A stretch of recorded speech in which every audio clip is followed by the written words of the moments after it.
Отче наш небесный,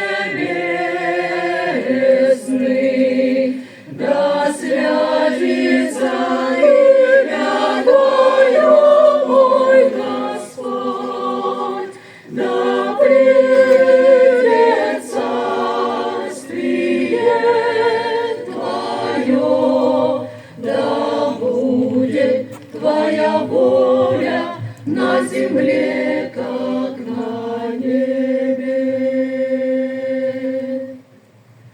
Отче наш небесный,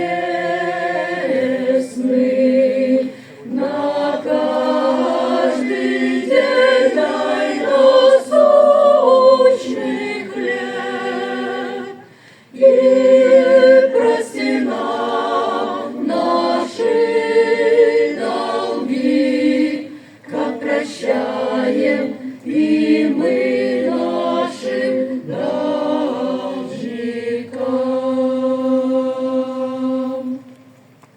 И не веди